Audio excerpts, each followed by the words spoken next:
বন্ধুরা, অতিরিক্ত চকলেট বা মিষ্টি খাওয়ার ফলে আজকাল বাচ্চাদের দাঁত পচে যাচ্ছে বা দাঁতে পোকা ধরে যাচ্ছে, বা অনেক সময় দেখা যায় ব্রাশ করার সময় দাঁত দিয়ে রক্ত বেরোচ্ছে বা দাঁতে হলদেটে দাগ বসে গেছে। পান বিড়ি খাওয়ার ফলে আপনার কি দাঁত একদম কালো হয়ে গেছে? তাহলে চিন্তা করার কোনো দরকার নেই। আজকে আমি আপনাদের সাথে শেয়ার করব একটা দেশি টোটকা, যার সাহায্যে দাঁতজনিত যত রকমের সমস্যা দূর হয়ে যাবে। তো চলুন ভিডিওটি শুরু করা যাক। তো বন্ধুরা, এই টোটকাটি তৈরি করার জন্য প্রথমেই আমাদের নিয়ে নিতে হবে লবঙ্গ। এখানে কিন্তু 8 থেকে 10টি লবঙ্গ আমি নিয়ে নিচ্ছি। বন্ধুরা, এই লবঙ্গের মধ্যে রয়েছে অ্যান্টিব্যাকটেরিয়াল প্রপার্টি, যা কিনা দাঁতে লেগে থাকা পোকা বা যে ব্যাকটেরিয়াগুলো থাকে, ক্যাভিটিগুলো থাকে, সেগুলোকে পুরোপুরিভাবে ধ্বংস করতে খুবই সাহায্যকারী। তার সাথে সাথে বন্ধুরা, যদি আপনাদের মুখ দিয়ে খুব বাজে দুর্গন্ধ বেরোয়, সেক্ষেত্রেও কিন্তু এই লবঙ্গ খুবই কার্যকারী।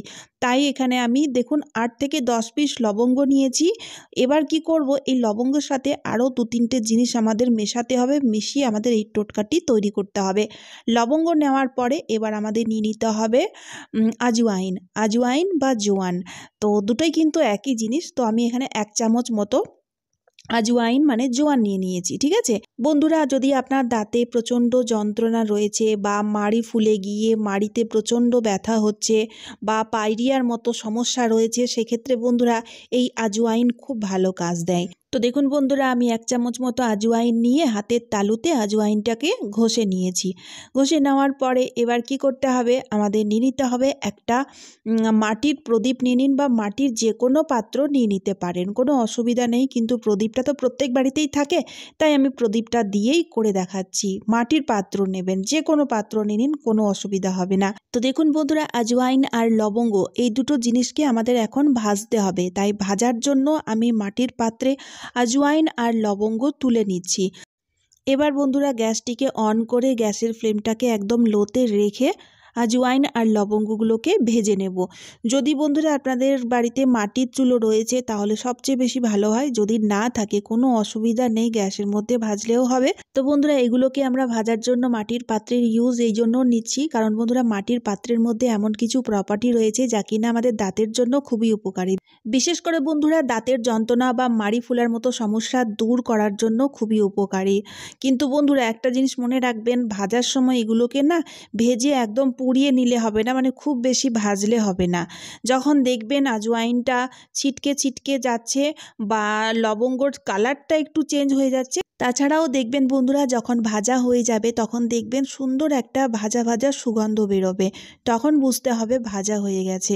তো এখানে আমি আপনাদের দেখানোর চেষ্টা করছি যে ভাজা হয়ে গেছে, কালারটি কিন্তু চেঞ্জ হয়ে গেছে। এর থেকে বেশি আর ভাজবো না, ঠিক আছে।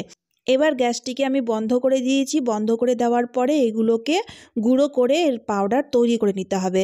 তো গুঁড়ো করার সময় অবশ্যই মনে রাখবেন, গরম অবস্থায় গুঁড়ো করবেন, তাহলে ভালো মতো গুঁড়ো হবে। ঠান্ডা হলে পরে কিন্তু গুঁড়ো করতে একটু অসুবিধা হবে। তাই গরম থাকা অবস্থায় আমরা দেখুন হামানদিস্তার সাহায্যে আমি গুঁড়ো করে নিচ্ছি। চাইলে এটার জন্য আপনারা মিক্সি জারেরও ইউজ করতে পারেন। আচ্ছা, এখানে একটা কথা বলে রাখি, আপনারা বেশি করে তৈরি করে স্টোর করেও রাখতে পারেন। এটা হচ্ছে এটার সবচেয়ে বড় প্লাস পয়েন্ট। প্রত্যেক দিন আপনাদের বারবার করে তৈরি করার কোনো ঝামেলা থাকবে না। একবারেই বেশি করে তৈরি করে ফেলুন, 1 মাসের জন্য বা 10 দিনের জন্য, 20 দিনের জন্য, যেরকম পরিমাণের আপনারা তৈরি করতে পারেন, কোনো অসুবিধা নেই। আমি মোটামুটি এই পাউডারটি যতটা তৈরি করেছি, এটা মোটামুটি আমার 10 থেকে 12 দিন চলে যাবে, ঠিক আছে। তাই একবারে তৈরি করে আপনারা যে কোনো কৌটোর মধ্যে ভরে রাখুন। আর কিভাবে অ্যাপ্লাই করতে হবে চলুন এবার দেখে নেওয়া যাক। তো বন্ধুরা, সকালবেলায় ঘুম থেকে ওঠার পরে এই পাউডারটি কৌটো থেকে বের করে 1/2 চামচেরও হাফ, এতটা পরিমাণে, খুব অল্প পরিমাণে নিয়ে নিন। যে কোনো একটা প্লেটের মধ্যে রেখে নিন। এর সাথে আরও 1-2টো জিনিস মেশাতে হবে, মিশিয়ে আমাদের এটিকে অ্যাপ্লাই করতে হবে। তার জন্য বন্ধুরা এখানে নিয়ে নিতে হবে পাতিলেবু। তো বন্ধুরা, পাতিলেবুর মধ্যে রয়েছে ভিটামিন সি, যা কিনা পায়রিয়ার মতো সমস্যা, মানে সকালবেলায় ব্রাশ করতে গেলে দাঁত দিয়ে যে রক্ত পড়ে বা মাড়ি ফুলে যাওয়ার মতো সমস্যা, বা দাঁতে পোকা লেগে রয়েছে, দাঁতের মধ্যে হলদেটে বা কালো কালো দাগ রয়েছে, সমস্ত রকমের সমস্যা দূর করার মতো ক্ষমতা রয়েছে, ঠিক আছে। তাই এখানে আমি কিন্তু পাতিলেবুর রস নিয়েছি, কিন্তু একদম অল্প পরিমাণে নিতে হবে। তারপরে আমাদের নিতে হবে লবণ। বন্ধুরা, লবণের মধ্যে রয়েছে দারুণ পরিমাণের ক্লিনিং এজেন্ট, যার সাহায্যে আপনাদের দাঁতের মধ্যে জমে থাকা যত রকমের নোংরা ময়লা সব কিন্তু খুব সহজেই পরিষ্কার হয়ে যাবে। ব্যাকটেরিয়া ধ্বংস করতেও যেহেতু লবণ খুব সাহায্যকারী, তাই পচে যাওয়া দাঁত রিপেয়ার করতেও কিন্তু খুবই সাহায্যকারী হবে। ঠিক আছে, তারপরে বন্ধুরা আমাদের নিয়ে নিতে হবে পেস্ট। তো এখানে আপনারা যে কোনো পেস্ট নিয়ে নিতে পারেন, কোনো অসুবিধা হবে না। প্রত্যেক দিন দাঁত মাজার জন্য সাধারণত যে পেস্টের ইউজ হয়ে থাকে সেই পেস্টটি নিয়ে নিন। পেস্টটাও কিন্তু অল্প পরিমাণে নিতে হবে। এখানে বন্ধুরা আমি একদিনের জন্য তৈরি করছি, মানে সকালবেলায় ঘুম থেকে উঠে এই পেস্টটি আপনারা তৈরি করবেন, এই মিশ্রণটি তৈরি করবেন। তৈরি করে নেওয়ার পরে সকালবেলায় তো একবার অ্যাপ্লাই করবেনই করবেন, তার সাথে সাথে বন্ধুরা রাত্রিবেলায় খাওয়া দাওয়া করার পরে ঘুমোতে যাওয়ার আগেও কিন্তু একবার অ্যাপ্লাই করতে হবে। মানে একদিনে 2 বার করে অ্যাপ্লাই করতে হবে। আর 2 বার অ্যাপ্লাই যতটা মানে অ্যাপ্লাই করার জন্য যতটা পরিমাণে লাগবে ঠিক ততটা পরিমাণের মিশ্রণ কিন্তু আমি তৈরি করে নিয়েছি। তো বন্ধুরা সকালবেলায় যেটুকুনি লাগবে সেটুকুনি আপনারা নিয়ে নেবেন, আর বাকিটুকুনি যেটুকুনি পড়ে থাকবে সেটুকুনি না আপনারা কি করবেন, ফ্রিজের মধ্যে স্টোর করে রাখবেন রাত্রিবেলায় ইউজের জন্য। ঠিক আছে, শুধুমাত্র একদিনের জন্যই আপনারা তৈরি করতে পারবেন। 2 দিন 3 দিনের জন্য এই মিশ্রণটি কিন্তু তৈরি করা যাবে না। শুধুমাত্র বন্ধুরা যে পাউডারটি তৈরি করেছিলাম সেটাকে আপনারা স্টোর করে রাখুন, আর যখন যখন ইউজ করবেন যেমন ওই যে বললাম সকালবেলায় ঘুম থেকে উঠে মিশ্রণটি চটজলদি তৈরি করে নিন। ঠিক আছে, সকালের জন্য আর রাত্রির জন্য। আর তারপরে বন্ধুরা এই মিশ্রণটি দেখতেই পাচ্ছেন আপনারা, আমি কিন্তু ব্রাশের মধ্যে লাগিয়ে নিয়েছি। ব্রাশের মধ্যে একটু বেশি পরিমাণে নিয়ে অ্যাপ্লাই করতে হবে, তাহলে খুব ভালো কাজ দেবে। তো বন্ধুরা দাঁত মাজার সময় অবশ্যই আপনারা ব্রাশটিকে দাঁতের চারিপাশে ঘুরিয়ে ঘুরিয়ে ভালো মতো করে ব্রাশ করতে হবে। এতে কি হবে, অনেক সময় দেখা যায় বন্ধুরা দাঁতের ফাঁকে খাবারের টুকরোগুলো ঢুকে থাকে আর সেগুলো পরিষ্কার হয় না, আর সেগুলো না দাঁতের ফাঁকে ঢুকে থাকার ফলে দাঁতের মধ্যে পচন ধরে যায়, আর যার ফলে পোকা লেগে যায় দাঁতে। তাছাড়াও বন্ধুরা যদি আমরা একটু টাইম নিয়ে বা ভালো মতো করে ব্রাশ করি তাহলে দেখবেন দাঁতের মধ্যে লেগে থাকা হলুদ বা কালো কালো দাগগুলো কিন্তু খুব সহজেই পরিষ্কার হয়ে যাবে।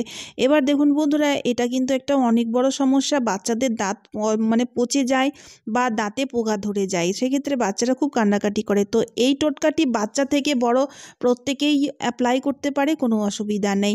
তবে বন্ধুরা বাচ্চারা দেখবেন ব্রাশ করতেই চায় না, তো সেক্ষেত্রে যদি আপনারা এই ভিডিওটি দেখিয়ে বাচ্চাদের ব্রাশ করাতে পারেন আর এই টোটকাটি অ্যাপ্লাই করাতে পারেন, তাহলে দেখবেন খুবই উপকার পাওয়া যাবে।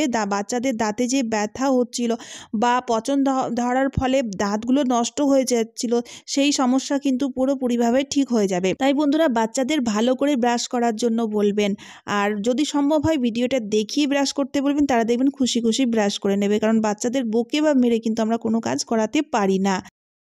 তো চলুন বন্ধুরা আজকের মতো এই পর্যন্ত। তবে বন্ধুরা ভিডিওটি শেয়ার করতে ভুলবেন না, কারণ বন্ধুরা যারা দাঁতের সমস্যায় ভুগছে তাদের জন্য খুব উপকার হয়ে যাবে।